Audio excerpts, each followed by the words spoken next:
Ngayon naman para sa lahat ng mga mahilig magluto at mahilig kumain, alam nyo ba na meron ng tinatawag na Magic Meat? At makakasama natin si Carla Paderna dahil niluto niya to at ang niluto niya ay menudo. Sa lahat ng yan, malalaman natin dito lamang sa One Life.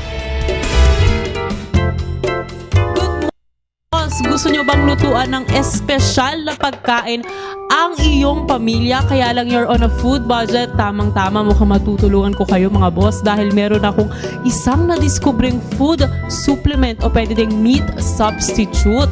Kaya naman ngayong umaga kasama ko si Madam Lulu Rivera, ang guru ng meat processing. Good morning, Ma'am Lulu. Good morning. Ito yung magic meat. Bakit nyo po ba ito tinawag na magic meat? Kasi nagmumukhang karne. Pakukuluan mo yan sa 2 cups water. After 10 minutes, lalambot yan. Kung ang minuto mo ay 1 kilo, ang gagawin mo, 1/4 na lang ang kilo ang meat mo. Di 50 lang yan. Pero pag niluto mo yan, matigas. Kasi may fiber yan. Meron na naman akong bagong ginawa. Quick and easy marinade.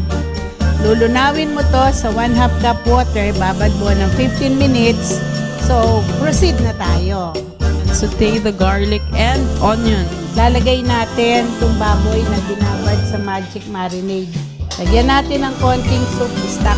Hintayin natin kumulo. Hindi nilalagay kami pabango ng karne eh. Ginisa. Pag mabango daw, mo, masarap din. Oh. Pag budget meal po tayo, gumamit po tayo ng magic meat at quick and easy marinade para lumambot kaagad ang karne. O diba, hindi na halata. Hindi mo na mapapansin kung ano ang tunay na karne at kung ano ba yung magic meat. Lagay na natin ang ketchup, tomato paste, toyo. Ano naman po ba ang Asa Super Seasoning? Yan kasi ako nag-formulate. Ang MSG, hindi naman siya masama. Kaya lang ito, dinagdagan ko pa ng mga elemento na masasarap. Patatas, liver spread, Sugar and salt. O diba? Colorful na.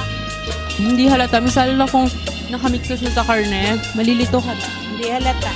Yung taste niya, meaty. Tita Lulu, magkano naman po ba ang costing nitong menudo natin? Yung costing ng menudo niya, wala pang 200. Saan naman po ba namin pwedeng bilhin itong magic meat? Nandito lang po kami sa tapat ng QI 107 E. Rodriguez Avenue, Quezon City. And we are conducting this kind of course libre 1 to 5 every Tuesdays and Thursdays sa Alabang, sa second floor parking area. Kaya punta po kayo sa amin, mga senior, mga caterers, naghanap ng trabaho. You are all welcome. We will be waiting for you. Move on, Filipinos. Look up! Oh, diba?